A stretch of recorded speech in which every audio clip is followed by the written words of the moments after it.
Yahya Sinwar is an archi-terrorist responsible for one of the most horrible terror acts in history, the 7th of October. There is only one place for Yahya Sinwar. It's next to Muhammad Def, next to Randur, next to Ayman Nofel, next to all the terrorists that were responsible for the 7th of October. This is the only place we are planning for Yahya Sinwar.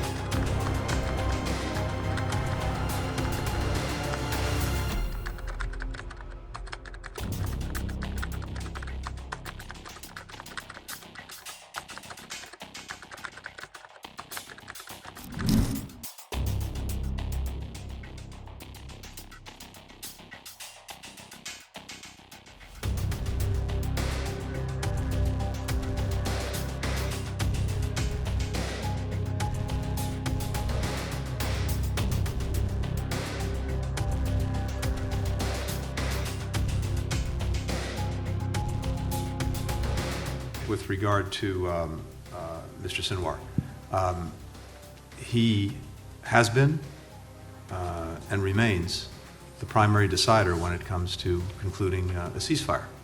And so I think this only underscores the fact that it is really on him to decide whether to move forward with a ceasefire that manifestly will help so many Palestinians in desperate need, women, children, and men, who are caught in the crossfire of Hamas's making in Gaza, whether we can put Gaza and the region more broadly onto a more peaceful and secure path.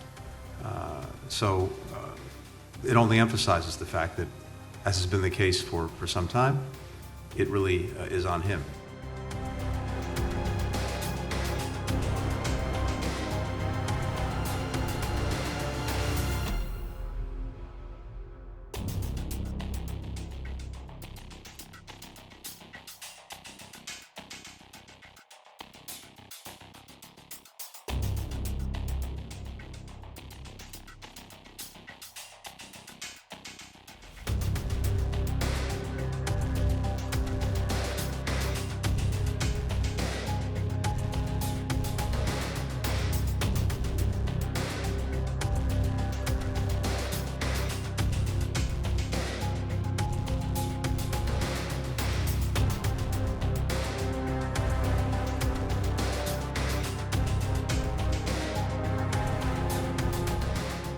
We continue to work intensely to de-escalate tensions in the Middle East and to prevent the spread of conflict.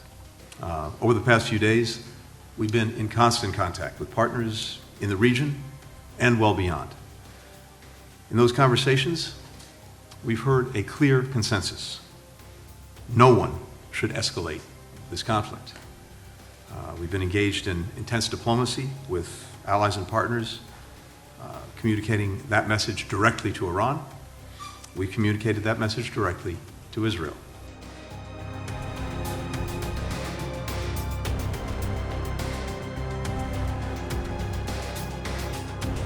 Look, it is certainly the President's priority to make sure that we do everything that we can to protect our national security, right? To make sure that we have to do everything that we can to work with our partners. And de-escalating the tensions in the Middle East is certainly something that we want to make sure that we continue to do. I do want to mention, you mentioned Hezbollah attacks on Israel last night. I do want to add that while we do not believe the response has started yet, we remain concerned by the increase in violence, including the firing drones by Hezbollah into Israel, and we're going to continue to have those conversations to continue to try to de-escalate the situation that we're in.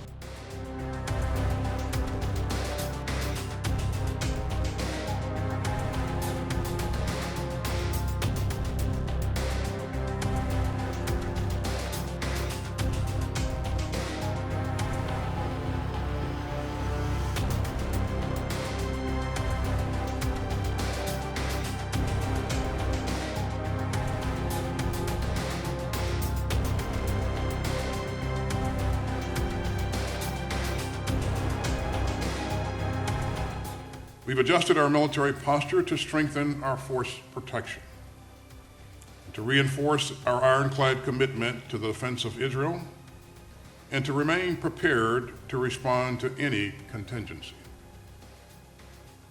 To maintain our carrier strike group presence in the Middle East, I've ordered the USS Abraham Lincoln to replace the USS Theodore Roosevelt later this month.